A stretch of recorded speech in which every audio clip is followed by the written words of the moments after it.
사랑이시고 거룩하신 성부와 성자와 성령 하나님 감사합니다. 오늘 하루도 저희들이 이 자리에 모여서 하나님을 예배하고 하나님 말씀을 드릴 수 있는 은혜를 베푸심에 감사합니다. 삼위일체 여호와 하나님 감사합니다. 하나님 아버지, 저희들이 한 주간도 저희들이 알게 모르게 지은 저희들의 죄악들이 많을 것입니다. 하나님 아버지, 저희들의 죄들을 사하여 주시옵소서. 예수님께서 흘리신 보혈로 저희들의 죄들과 저희들의 허물들, 저희들의 마음과 양심도 깨끗하게 씻어 주시옵소서. 성령님, 이 시간 하나님 말씀이 선포될 때에 말씀을 잘 깨달을 수 있게 도와주시옵고, 깨달은 말씀은 저희 마음 깊숙이 새기고 하나님 말씀에 늘 순종하며 살아갈 수 있도록 도와주시옵소서. 성령님, 이 시간 말씀을 선포하시는 저희 목사님을 온전히 붙들어 주시고 주장하여 주셔서 저희 모두의 생명을 살리는 생명의 말씀만을 담대히 선포할 수 있도록 도와주시옵소서. 하나님 아버지, 저희들은 연약합니다. 저희들을 성령님으로 충만케 하여 주시옵소서. 주님, 저희들의 유일한 소망이자 자랑은 오직 십자가 사랑뿐입니다. 그 십자가 사랑 안에서 늘 살아가게 하옵시고, 날마다 그 십자가 사랑을 증거하며 십자가만을 자랑하는 삶을 살아갈 수 있도록 인도하여 주시옵소서. 또한 성령님, 저희들이 날마다 자기를 부인하고 자기를 비우며 날마다 자기에게 주어진 십자가를 잘 짊어지고 감사함으로 이 영광의 길, 고난의 길을 감사함으로 걸어갈 수 있도록 성령 하나님 인도하여 주시옵소서. 성부와 성자와 성령 하나님 홀로 영광을 받으시옵소서. 거룩하신 예수님 이름으로 기도합니다. 아멘.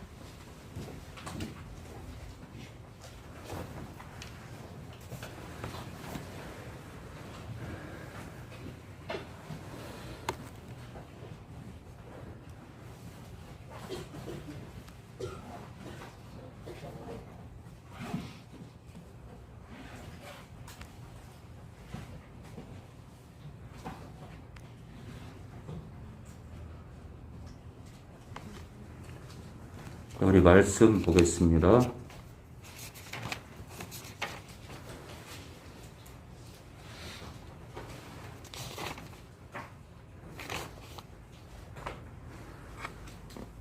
성도가 간직할 자존감 몇 가지를 계속 보고 있는데요. 성도가 간직할 자존감 몇 가지요. 첫 번째는 창조주를 믿는다는 자존감을 받죠. 창조주를 믿는다는 자존감이요. 네, 두 번째는 하나님의 자녀라는 자존감이에요. 그죠? 예. 창조주를 믿는다는 자존감.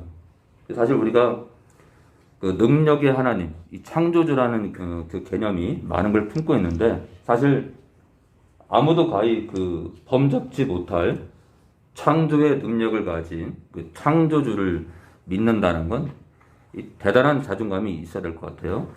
자, 두 번째는요, 성도가 간직할 자존감 몇 가지 중에 두 번째, 하나님의 자녀라는 자존감입니다. 내가 하나님의 자녀라는 거예요. 내가 하나님의 그 전능하신 하나님의 자녀인데 계속 뭐 대학 보내달라, 유학 가게 해달라, 뭐 이거 달라, 저거 달라, 비싼 옷 달라, 나도 비싼 구두 신고 싶다, 나도 성형수술하고 싶다, 자꾸 떠벌리는 자체가, 기도 시간에 떠벌리는 자체가 이 하나님의 자녀라는 자존감을 상실하는 거예요. 그러니까 내가 누군지를 아직 모르는 거예요. 그러니까 사람들이 왜 지금도 교회 다니면서 세상 사람보다 못하게 사냐면 내가 누군지를 모르는 거예요. 내가 누군지 알아야 돼요. 그래서 깜깜한 골목에서 헛기침 호탕하게 한번 할 수 있는 자, 깜깜한 골목에서 아무도 보지 않는 곳에서 당당하게 세상에서 나는 보통 사람이 아니라 나는 하나님의 자녀다 라는 당당함을 가지고 이 깜깜한 골목에서 호탕하게 한번 웃을 수 있는 사람. 허허허, 내가 누군지 아느냐, 이 어두운 영들아 라고 호탕하게 웃을 수 있는 사람. 이 진짜 하나님 자녀입니다. 자, 그래서 하나님의 자녀는 뇌물 주고 뇌물 받는 그런 사건에 연루되지 않아야 됩니다.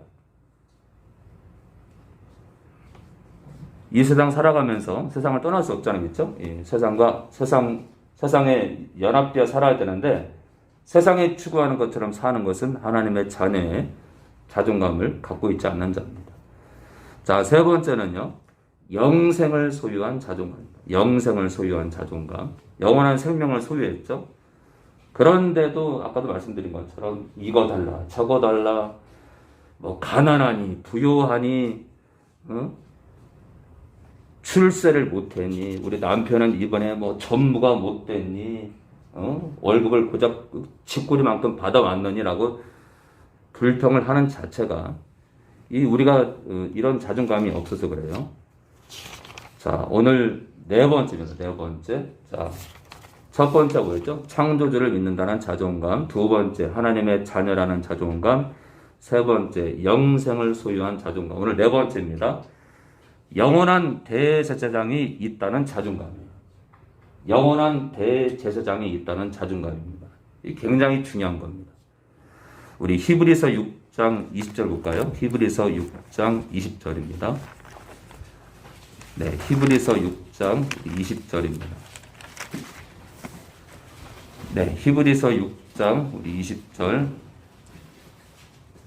같이 보겠습니다. 우리 신약 359페이지 전후입니다. 359페이지 전후입니다. 네, 359페이지 전후.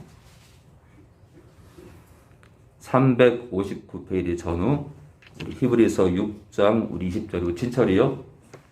그리로 앞서가신 예수께서 멜기세덱의 반차를 쫓아 영원히 대제사장이 되어 우리를 위하여 들어가셨느니라. 자, 예수님께서 영원한 대제사장이 됐다 이거예요. 누구를 위해서요? 우리 성도들을 위해서요.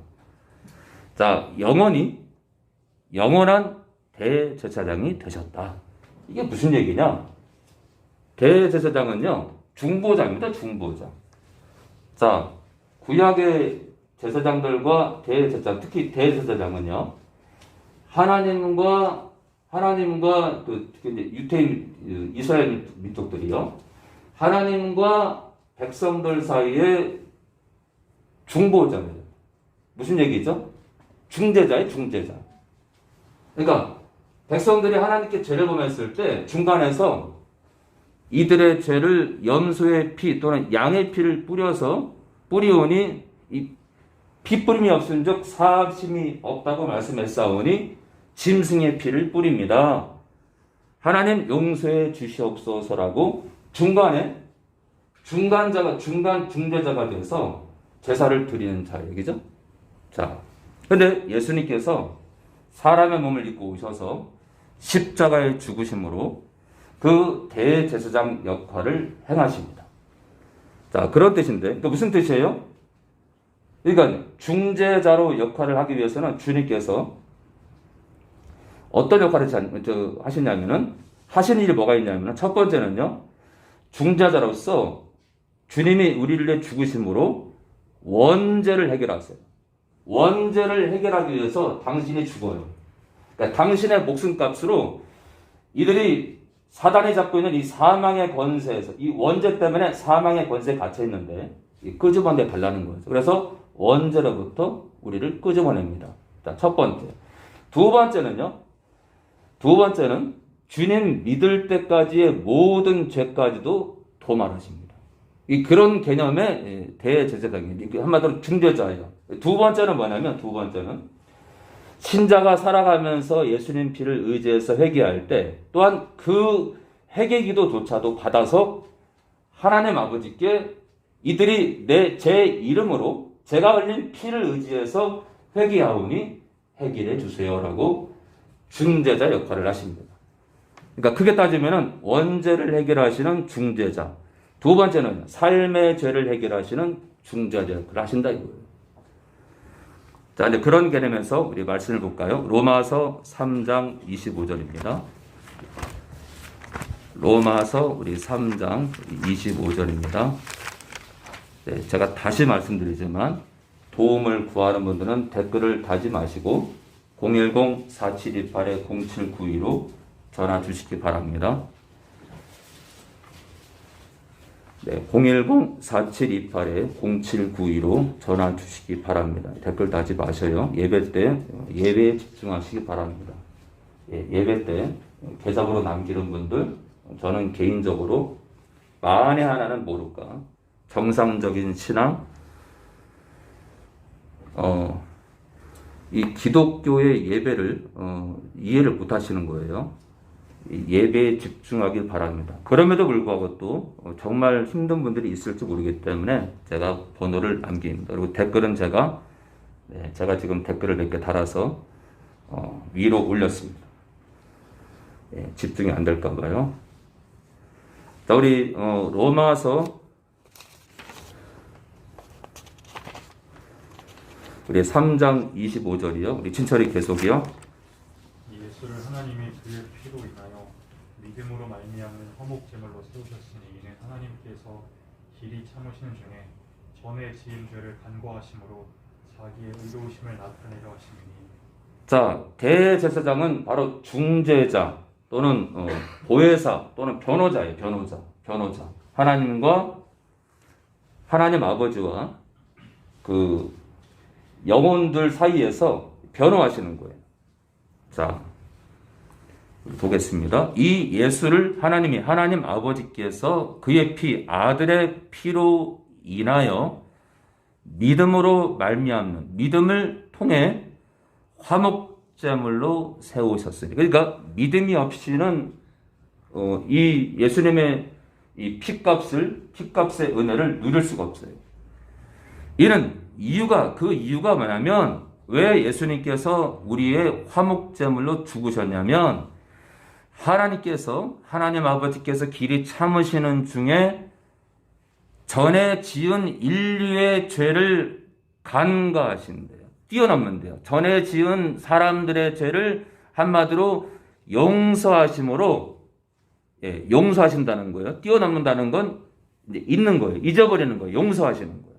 그러면 전에 지은 죄가 뭐예요? 그러니까 십자가의 죄는 뭘 용서하시는 거예요? 전에 지은 죄를 용서하시는 거예요. 자, 그런데 이게 복수기 때문에 전에 지은 죄들이에요. 왜 복수예요? 원죄와 선악과의 원죄와 예수 믿기 전까지의 모든 죄가 포함되기 때문에 이게 복수입니다. 자, 그러니까 원죄와 예수 믿기 전까지의 모든 죄를 씻기기 위해서 중재자 역할을 하시는 대제사장으로 이 땅에 오신 거예요. 그러니까 십자가를 짊어지신 자체가 대제사장 역할을 하신 겁니다. 자, 우리 계속 볼까요? 요한일서 1장 9절입니다. 요한일서 1장 9절입니다. 요한일서 1장 9절입니다. 우리 진철이요. 만일 우리가 우리 죄를 자백하면 저는 미쁘시고 의로우사 우리 죄를 사하시며 모든 불의에서 우리를 깨끗게 하실 것이요. 자, 1장 9절은 예수 믿을 때 말하는 자백이 아니에요. 예수 믿을 때 회개하는 회개가 아닙니다. 자, 이 편지는요, 주후 85년에서 95년경에 써졌기 때문에 주님 처음 만날 때, 주님 처음 만나는 그 있잖아요. 이제 갓 예수님 안으로 들어오는 자들에게 쓴 편지가 아니에요. 이미 성도가 된 자들에게 쓴 편지입니다.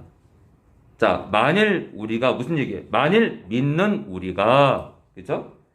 만일 믿는 성도인 우리가 우리 죄를 자백하면, 우리가 죄를 회개하면 저는 미쁘시고 신실하고 의로우사 죄가 없으셔서 우리 죄를 사하시며, 우리가 자백하면 우리 죄를 용서하시며 모든 불의에서 어떤 죄라도 우리를 깨끗게 하실 것이요. 성령 해방죄 외에 성령 해방죄 외에 모든 죄를 씻긴다 이거예요. 씻긴다. 그러니까 요한일서 1장 9절의 죄는 뭐예요? 아까 제가 그랬죠? 예수님께서 대제사장, 그러니까 중재자 역할을 하시는 분인데 원죄와 믿기 전까지의 모든 죄를 해결하기 위한 중재 역할을 하셨고, 두 번째는요, 신자가 살아가면서 지을 수 있는 죄까지도 씻기기 위해서 지금도 그러니까 우리에게 대제사장으로 계시는 거예요. 이해되시죠? 그러니까 예수님께서 중재자 역할을 하시는 대제사장 역할은 십자가를 질 때만 대제사장직을 감당한 게 아니다. 이해되시죠? 지금도 우리의 대제사장이시다. 이해되시죠? 또 있어요, 또. 아까 뭐랬죠? 영원히 대제사장이 되셨대요. 무슨 얘기예요? 천국에 들어가서도 천섭이가 허물이 없겠어요? 천국에 들어가서도 우리 성준이 아빠가 허물이 없겠어요? 여러분들, 천국에 들어가면 우리가 완벽해요? 천국에 들어가서도 허물이 있을 거 아니겠죠? 그쵸? 원흉이는 허물이 더 많을 거예요, 천국 들어가면.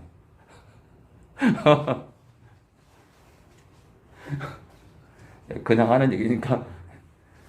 자, 천국에 들어가도 우리는 있잖아요.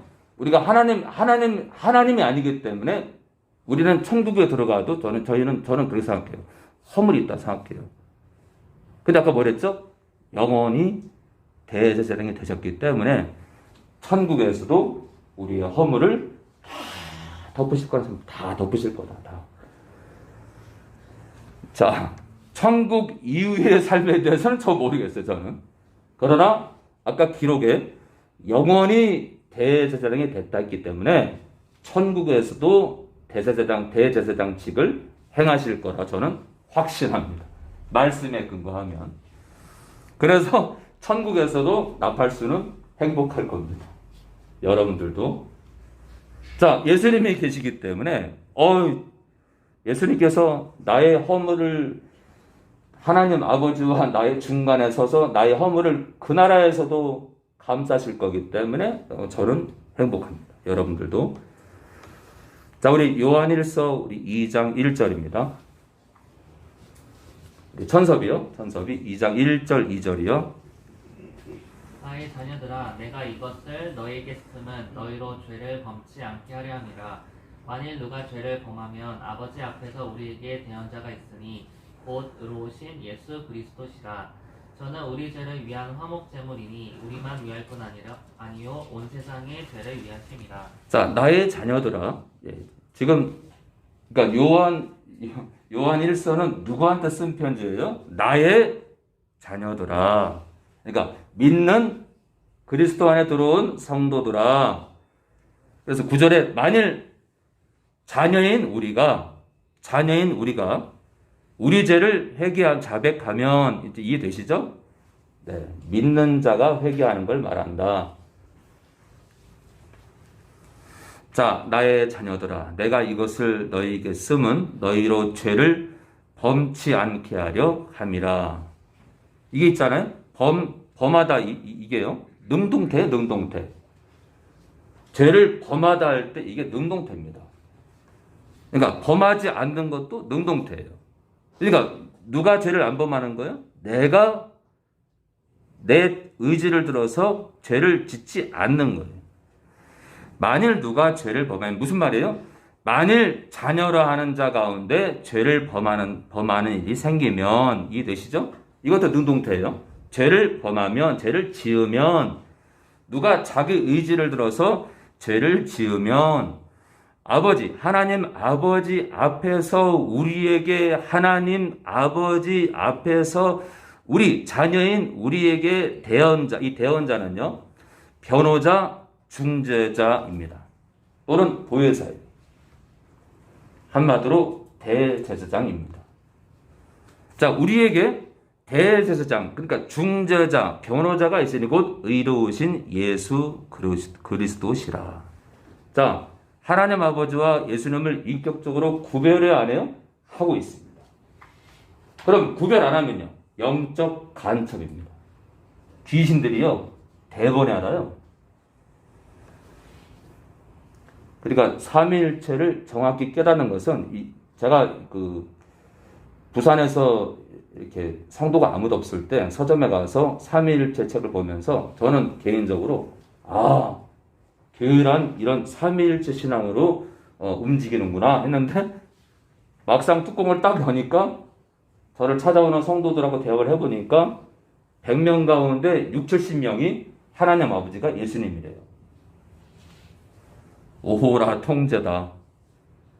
제가 깜짝 놀랐어요. 그래서 제가 하나님께서 그 전국에 많은 또는 뭐 호주, 미국, 일본, 뭐 독일, 또 캐나다, 뭐 심지어 아프리카 선교사님까지 연락이 오는데, 자 여기저기 많은 사람들하고 상담을 하고 그들을 만나게 하신 제가 이유를 알았어요. 그러니까 지금 현재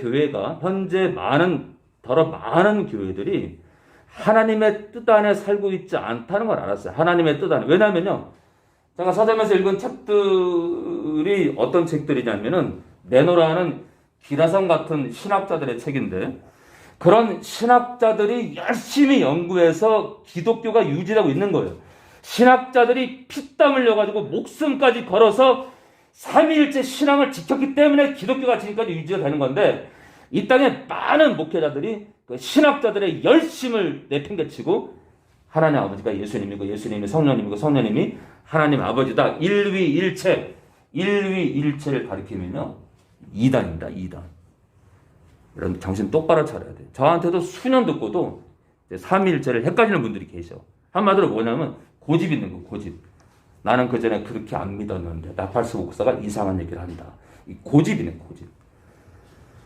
이게 말씀으로 계속 얘기를 해도, 저는 예수님은 우리 죄를 위한 화목제물이니 우리만 위할 뿐 아니요 온 세상의 죄를 위함이라. 자 보세요 여러분들, 2절에 우리 죄를 위한 우리만 위할 뿐 아니요, 우리만 위할 뿐에서는요, 우리를 위한다는 건 원죄와 예수 믿을 때까지 죄를 해결하신 첫 번째 사건을 말하고요, 삶 가운데 짓는 죄를 해결하시는 그 중재자 역할까지 두 가지를 다 말하는. 그런데 온 세상의 죄를 위한다는 건 온 세상, 교회 밖에 있는 영혼들은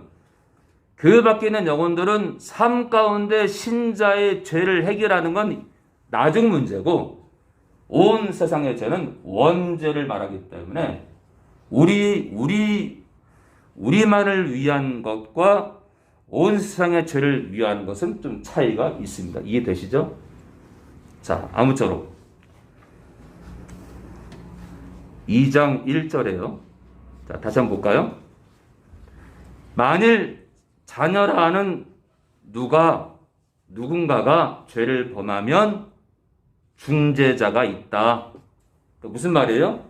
예수 지금 믿고 있는 자녀 가운데 누군가 죄를 범하면 해결할 방법이 있다. 바로 예수님께서 대언자, 대제사장, 보혜사, 중재자로 계시다 이거예요. 그렇기 때문에 지금도 나팔수는 십자가의 그 은혜에 감사할 수밖에 없고, 예수님께서 지금도 그 피값으로, 그 흘리신 피로 오늘 지은 저희 허물도 감사하시기 때문에 지금 이렇게 건강한 거예요.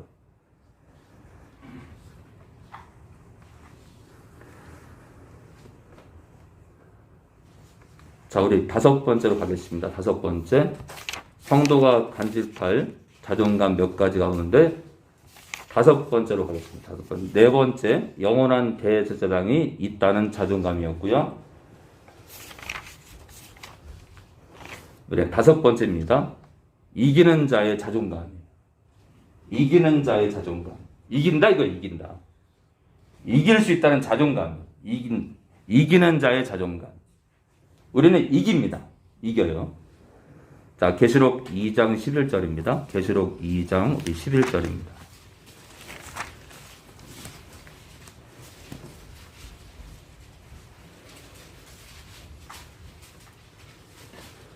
계시록 2장 11절입니다. 우리 성준이 아버님이요. 2장 11절. 귀 있는 자는 성령이 교회들에게 하시는 말씀을 들을지어다. 이긴 자는 둘째 사망의 해를 받지 아니하니라. 자, 귀 있는 자는, 우리 천석이 귀 있는지 모르겠네. 우리 천석이 귀가 있나? 여기서 말하는 귀는 이 귀일까요? 어떤 귀일까요? 우리 시은이 어머니는 이 귀 말고 다른 귀가 지금 열리신 것 같은데, 우리 명화는 이 귀가, 여기서 말하는 이 귀가 있어야 되는데, 우리 모두가 다 있어야 되는데, 그죠? 예. 저도 목회 초년 때는요, 이 귀가 없어가지고, 지금 이게 무슨 얘기를 하시는 건지. 아니, 내가 해결도 못하는데 누굴 가르치고 무슨 목회를 하고, 그래서 엄청 힘들었습니다. 지금 유튜브에 올리는 영상들은, 부산에서 목회할 때하고 비교하면 이거는 하늘과 땅 차이입니다. 자, 귀 있는 자는 성령이 교회들에게 하시는 말씀을 들을지어다. 야, 이게 영적인 말이에요, 영적인 말. 제가 보기에는 귀가 없는 목회자들이 꽤 많아요. 꽤 많습니다. 그리고 성도들도 더불어 많습니다. 이기는 자는, 지는 자가 아니라 이기는 자는, 자, 그러면요, 다시 한번 풀까요? 쉽게 풀게요. 귀 있는 성도는 성령이 교회들에게 하신 말씀을 들을지어다. 이기는 성도는, 그럼 거꾸로요. 지는 성도는요, 둘째 사망의 해를 받아요. 이기는 성도만 둘째 사망의 해를 받지 않습니다. 자, 그러니까 우리는 이겨야 되겠죠? 예, 이겨야 되는데, 그러면 과연 이기는 자의 자존감을 갖기 위해서, 그럼 우리는 과연 무엇으로 이기느냐? 요한일서 우리 5장 4절입니다. 요한일서 우리 5장 4절이에요. 요한일서 5장 4절 5절 우리 신약 393페이지 보겠습니다. 요한일서 5장 4절에서 5절입니다. 우리 재웅씨 대저 하나님께로서 난 자마다 세상을 이기느니라. 세상을 이김은 이것이니 우리의 믿음이니라. 예수께서 하나님의 아들이심을 믿는 자가 아니면 세상을 이기는 자가 누구뇨? 자, 그러니까 있잖아요. 예수님께서 하나님 아버지의 아들입니다. 하나님 아버지의 아들이심을 믿는 자가 아니면, 다시 말하면 예수님께서 하나님 아버지와 인격이 다른데, 인격이 다른 것부터 믿어야 되는데, 인격이 다른 것을 믿고 그 다른 인격이신 그 하나님 아버지와 인격이 다른 예수님께서 하나님 아버지의 아들인 것을 믿는 자가 아니면 세상을 이기는 자가 누구? 그러니까 삼위일체를 이해를 못하면 이겨요, 져요? 진다니까. 우리 자영이도 그전에 그전 교회에서 삼위일체 얘기 이렇게 자주 들었어요? 아니요. 못 들었죠? 근데 그러잖아. 자영자매는 지금 저희 교회 몇 년 다녔죠? 4년 된 것 같아요. 만 4년. 지칠 때가 됐는데. 지금 그 인천에서 이렇게 편도로 오는데 한 2시간 반 걸려요? 네. 그 왕복 5시간. 그것도 전철로. 네. 거의 서서 오죠? 아니, 앉아서. 앉아서. 노약자도 아닌데. 임산부도 아닌데 왜 앉아서 와요? 아무튼 앉아서 오더라도 긴 여정인데, 야, 4년을 그냥 비바람이 불어도 끝까지 가려고요. 끝까지 그냥 하늘소망교회 성도로 죽어도 회복하면 신부감 1호. 제가 봤을 때는 우리 자영자매님은 끝까지 안 변할 것 같아서 회복이 되면 신부감 1호입니다. 신부감 1호. 네. 자, 요한일서 우리 5장 4절이요. 대저 하나님께로서 하나님 아버지께로서 난 자마다 태어난 자입니다. 난 태어난 자마다 세상은 사탄과 악한 영들을 포함합니다. 쉽게 말하면 사탄을 이기느니라. 사탄을 이긴 이김은 이것이니 우리의 믿음이니라. 그러면 안개 낀 장충당 믿음이냐? 안개 낀 장충당 공원 믿음이냐? 아니라 이거예요. 예수님께서 인격이 다르신 하나님 아버지의 아들이심을 믿는 자가 세상을 이긴다. 이거예요, 결론이. 그러니까 삼위일체를 모르면 정통 신학자들이 이단과 정통을 구분하는 첫 번째 기준이 삼위일체를 인정하냐 안 하냐. 그 삼위일체 다시 한번 얘기할게요. 하나님 아버지와 예수님이 인격이 다르대요. 신학자들이 예수님과 성령이 인격이 다르대요. 성령과 하나님 아버지가 인격이 다르대 또는 구별된다 그래요. 구별되는. 그런데 서로 인격이 다르신 세 신적 존재가 있는데 따로 떨어져서 사는 게 아니라, 그러니까 삼신론이 아니라 유일신, 성부와 성자와 성령이 서로 연합돼서 하나로 계신다. 이게 삼위일체입니다. 자, 그 삼위일체를 믿지 못하면 그럼 목사님 말씀 그럼 삼신론이네. 이거 신이 셋인데 그럼 이 신 그런 뜻이 아니라는 것을 제가 그렇게 외쳤으면 벌써 이단으로 낙인 찍혔습니다. 자, 요한복음 11장 우리 25절입니다. 요한복음 11장 우리 25절입니다.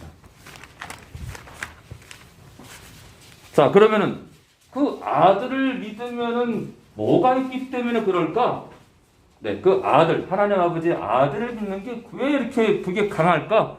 왜 우리를 이기게 할까? 요한복음 11장 25절에 답이 나와 있습니다. 우리 재웅 씨 다시 한번요. 예수께서 가라사대 나는 부활이요 생명이니 나를 믿는 자는 죽어도 살겠고 무릇 살아서 나를 믿는 자는 영원히 죽지 아니하리니 이것을 내가 믿느냐. 자, 나는 부활이요 죽어도 다시 살고 죽어도 다시 살고 생명이니 생명의 근원이니 나 예수를 믿는 자는 죽어도 살겠고 죽어도 부활이요 무릇 살아서 나를 믿는 자는 영원히 죽지 아니하느니 이것을 내가 믿느냐. 자, 그러니까 하나님 아버지의 아들 예수님이 어떤 자예요? 영원히 사는 자다. 죽어도 사는 자다. 그러니까 그를 믿으면요 그도 영원히 살고 죽어도 산다. 그러니까 어떤 거예요? 우리가 믿음만 안 버리겠죠? 우리가 믿음만 안 버리면 아무리 짓밟아도 산다. 그러니까 사단이 이 믿음을 죽여야 돼. 믿음 버려. 그러니까 있잖아요. 이 기록된 말씀에 딱 묶여 있으면 기록된 말씀을 딱 붙잡고 있으면 있잖아요. 이 기록된 말씀.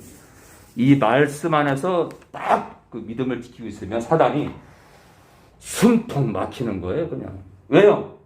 죽어도 부활이니까. 믿음만 지키면. 주님과 함께 이미 왕노릇하고 있기 때문에 미치겠는 거예요. 자, 그런 예수를 우리가 믿고 있다. 영원히 사는 자, 죽어도 사는 예수를 믿고 있다. 자, 그럼 다시 한번요.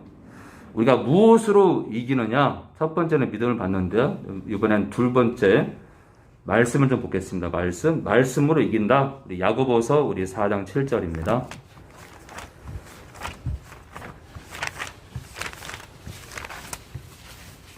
야고보서 우리 4장 7절에 마귀가 피한대요. 마귀가.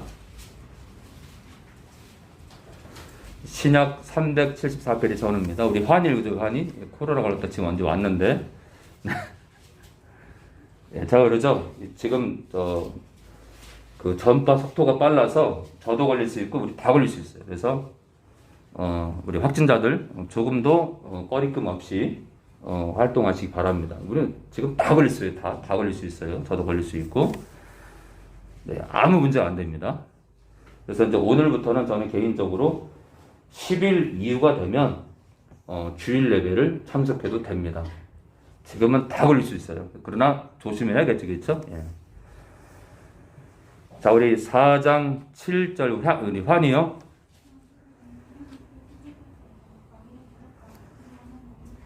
자, 마귀를 대적하래요. 그러면 너희를 피한답니다. 자, 마귀를 다시 말해서 사탄을 대적하라. 악한 년들을 대적하라. 대적하면 피한다. 그러면 무슨 무기를 들고 대적할 거냐 이거예요. 자, 우리 에베소서 우리 6장 17절입니다. 에베소서 우리 6장 우리 17절입니다. 전신 갑주가 나오는데, 전신 갑옷이 나오는데, 그 중에 유일한 공격 무기가 있어요. 유일한 공격 무기.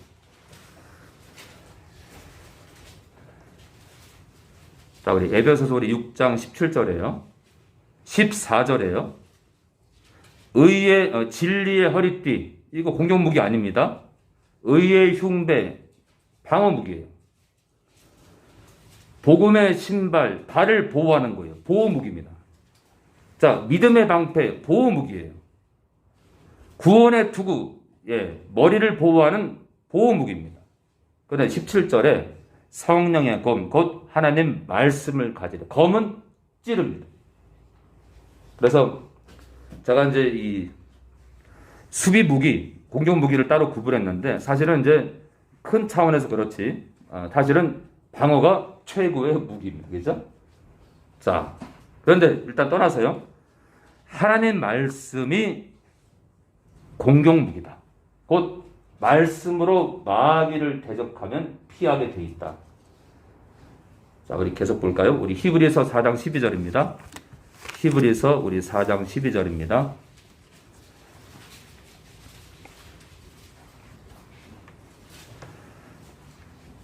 우리 신약 356페이지 전입니다. 하나님의 말씀은 살아있대. 운동력이 있대. 움직인대. 하나님 말씀은 살아있고 움직인대. 좌우에 날선 어떤 검보다 예리한 게 말씀이다. 세상 그 어떤 것도 대적하지 못하는 검이다 이거예요. 더군다나 있잖아요. 더군다나 우리의 혼과 우리의 영과 및 우리의 관절 골수, 우리의 육신을, 우리 혼의 문제, 우리 영안의 문제, 우리 육신의 문제를 찔러 쪼개기까지 한다 이거예요.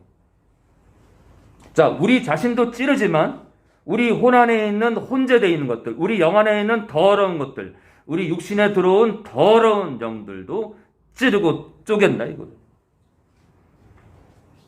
자, 그러니까 말씀은 우리 자신도 찌르기도 하지만 항상 말씀은요 양날선 검이에요. 왜요? 나도 찌르고 외부의 악한 영들 또는 내 육신에 들어온 악한 영, 내 마음에 악한 영에 던져놓은 더러운 생각도 찌르는 겁니다. 그래서 말씀이 살아있어야 돼요. 말씀이 살아있어야 내 마음에 들어온 더러운 악한 영의 생각도 찌르고 토막을 내서 던질 수 있는 거예요. 자, 그렇기 때문에 우리도 찌르기도 하지만 특히 우리 육신에 들어온 관절과 골수 안에 숨어있는 더러운 영을 말씀으로 찌르고 쪼갤 수 있다. 자, 그래서 이기는 자로 과연 무엇으로 이기는가? 첫 번째는 믿음을 받고요. 두 번째는 말씀을 받고, 이제는 마지막으로 세 번째는 성령을 보겠습니다. 우리 사도행전 1장 8절입니다. 사도행전 우리 1장 8절입니다.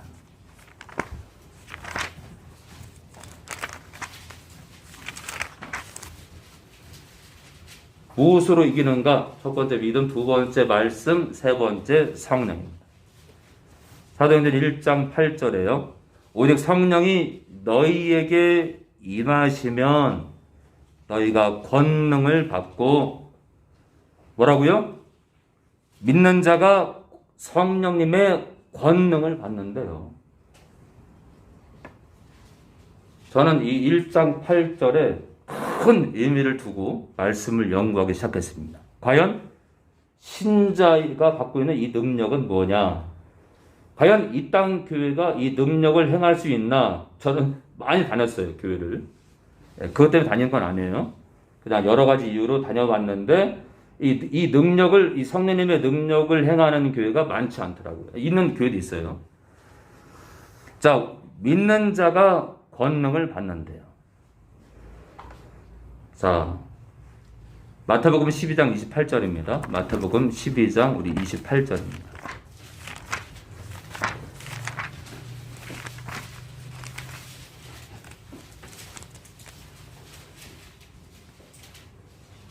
마태복음 12장 28절은 저에게 축사 사역하게 된 저에게 큰 도전이 된 말씀이었습니다. 자, 우리 볼까요? 그러나 나 예수가 나와 인격이 다른 하나님 아버지의 또 나와 인격이 다르고 하나님 아버지와 인격이 다른 성령을 힘입어 볼까요? 나 예수가 하나님의 성령, 나와 인격이 다른 성령을 힘입어. 자, 뭐라 그래요? 예수님께서 나와 인격이 다른 성령을 힘입어 귀신을 쫓아냈대요. 근데 유기성 목사님 뭐라 그래요? 성령은 영으로 임하신 예수님입니다. 쉽게 말하면요, 가운데 이렇게 빼버리면 성령은 예수님입니다.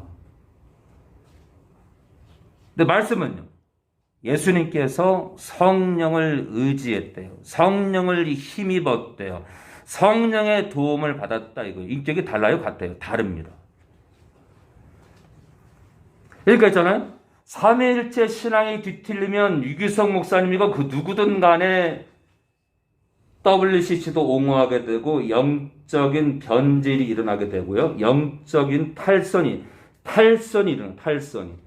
기차가요, 이 레일을 타고 쫙 가야 되는 거예요. 바퀴 하나만 뒤틀려도요, 와장창창창창 그러면서 난리가 납니다. 더군다나 있잖아요, 삼위일체 바퀴는 절대 빠지면 안 돼요. 예수님께서 당신과 인격이 다른 성령을 의지했다 이거, 성령을 힘입었다 이거. 어떻게 갔냐 이거예요.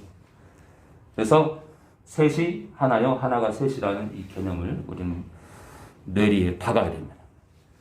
자, 그러니까 있잖아요, 예수님께서 성령을 힘입어 귀신을 쫓아냈다는 이 구절을 제가 땅에 있는데, 그럼 나는 예수님 제자, 예수님을 믿는 자, 주님이 그러셨는데 나를 믿는 자는 나보다 더 큰 일을 행하신다고 했는데, 그러면 예수님의 성령을 힘입어 귀신 쫓아냈으니까 나도 성령을 힘입어 귀신을 쫓아낼 수 있구나. 그리고 이제 그때부터 제 축사 사역이 엄청 도전을 받게 됐습니다.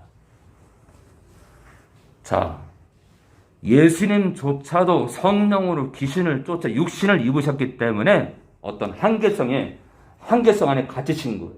그래서 성령을 의지하게 됐다. 자, 고로 있잖아요. 예수님의 삶은 신자가 걸어가야 될 표본을 보여주신 거예요. 예수님께서 왜 이런 삶을 사셨냐면, 너희가 내 제자들이 이렇게 살라는 거. 어떻게 해요? 성령을 의지해서 능력의 성령의 힘을 빌어서 살라 이거예요. 자, 우리 사도행전 10장 38절입니다. 사도행전 10장 우리 38절입니다. 사도행전 10장 우리 38절입니다.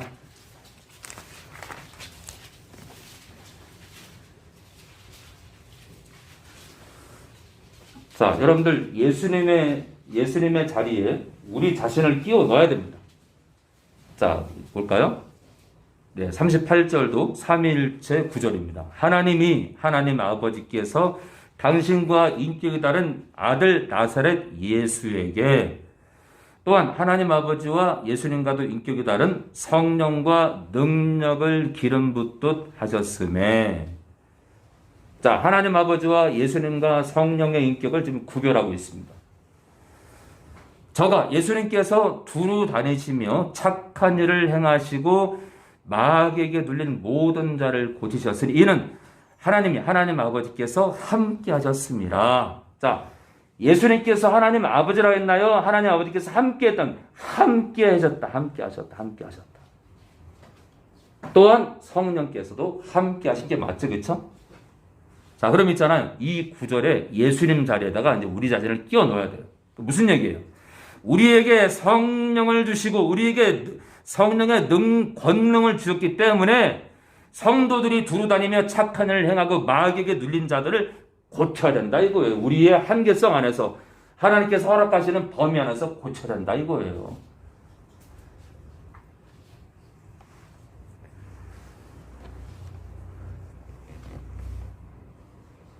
자, 이제 마쳐야 될 텐데요. 마치겠습니다. 우리 로마서 8장 13절입니다. 로마서 8장 우리 13절입니다. 로마서 8장 13절이다. 자, 그럼 이기는 자로, 그럼 우리가 어떻게, 과연 무엇으로 이기느냐 봤을 때 믿음, 말씀, 성령을 맞는데 성령께서 우리가 이기는 자로 살게 하는 아주 중요한 역할이 있죠. 우리 8장 13절이요. 너희가 성도가 성도라 할지라도 육신대로 살면, 그러니까 육신대로 살 수 있다는 거죠. 성도도 육신대로 살 수 있는데, 세상을 따라갈 수 있는데, 사탄에게 유혹당할 수 있는데, 육신대로 살면 반드시 죽을 것인데, 탈출구가 있다. 영으로서, 성령으로서, 성령을 힘입어 몸의 행실, 육신의 죄악을, 육신의 죄악 덩어리를 죽이면 산다. 이거 산다. 갈라디아서 5장 16절 보고 마치겠습니다. 우리 갈라디아서 우리 5장 16절입니다. 자, 성령께서 우리 안에서 성령께서 능력 자체이시기 때문에 그분을 의지하는 자에게 악기들을 쫓아내고 병도 고치는 능력으로 함께 하시는데 근본적인 정말 중요한 도움은 육신의 정욕을 꺾어버리는 겁니다. 내가 이르노니 나 바울이 말하는데 너희는 갈라디아 교회 성도들은 성령을 쫓아 행하라. 하나님 아버지와도 구별되고 예수님과도 인격이 다른 성령을 쫓아서 행하라. 걸어가라. 그리하면 성령을 쫓으면 육체 욕심, 죄죠, 죄들, 육체 욕심 다 죄를 말하죠. 성령을 쫓아 행하면 죄를 이루지 아니하리라. 네, 이거만큼 사실 사단을 막을 무기는 없습니다. 성령과 연합할 때 양심, 우리가 성령을 의지할 때, 특히 성령 충만을 구할 때 양심이 깨끗해져서 죄가 죄로 보이고 음란이 음란으로 보이고 세상 정욕을 따라가는 내 모습이 보이기 때문에 돌아갈 수 있는 거지. 내 양심이 성령을 의지하지 않게 되면 여러분들 왜 예수 믿는 사람들이 안 바뀌어요? 왜 안 바뀌죠? 박근호 목사님 거듭나면 바뀐다면서요. 왜 안 바뀌어요? 성령을 의지 안 하는데 왜 바뀝니까? 성령을 의지 안 하기 때문에 안 바뀌는 거예요. 안 바뀌. 진짜 있잖아요. 이거는 진짜 있잖아요. 너무나 많은 교회에 산재되어 있는 문제인데 삼위일체 문제로 딱 틀어박고 있으니까 성령을 의지를 못하니 어떻게 육신의 정욕을 이길 수 있겠어요? 성령을 예수님으로 둔갑시켜놨으니 성령을 의지 못하는데 어떻게 귀신이 여러분들 몸에서, 신자들 몸에서 나가겠냐 이거예요.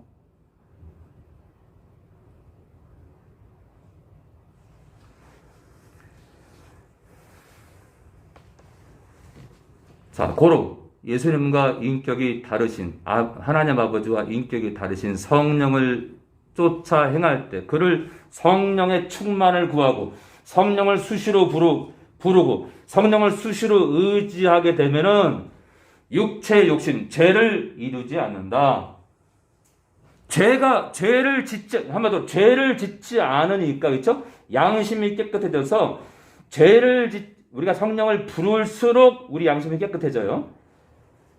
우리가 뭘 해서가 아니라 우리가 성령을 의지하면 반사적이에요. 반사. 성령이 우리 안에서 정결케 합니다.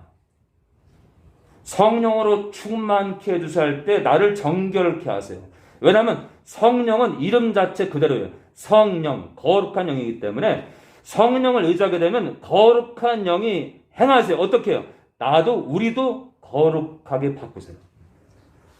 자, 내 양심이 그래서 성령으로 인해서 거룩해지기 때문에 내가 거룩한 삶을 살게 되는 거지 우리 힘으로는 절대로 안 돼요. 그렇기 때문에 예수님이 성령이다, 성령이 하나님 아버지다 이렇게 가르치는 목회자 안에서는, 목회자를 따라서는 절대로 죄를 이길 수 없기 때문에 이기는 자의 자존감을 가질 수가 없어요.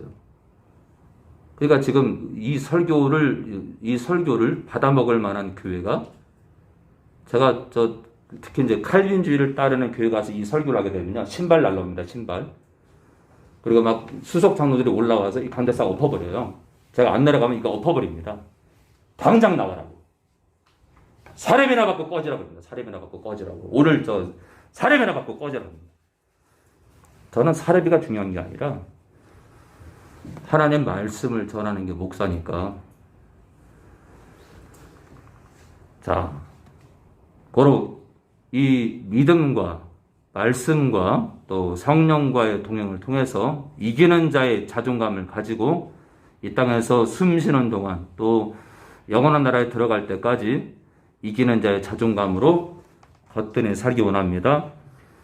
감사합니다. 하나님 아버지, 성령을 보내시고 그 전에 예수님을 보내셔서 우리 원죄를 해결하시고 우리 삶 가운데 죄도 해결해 주시고 또한 성령께서 우리 안에 능력으로 행하시고 죄를 짓지 않도록 우리가 성령을 의지할 때 죄를 짓지 않도록 우리 안에서 우리 양심을 맑히시니 얼마나 감사한지요.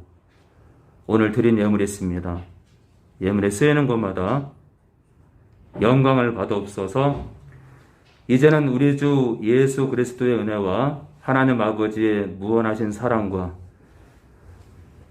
성령의 교통하심이 이 시간 머리 숙인 모든 성도들 머리 위에 지금으로부터 영원히 함께 하실 것을 예수님 이름으로 축원합나이다. 아멘. 아멘.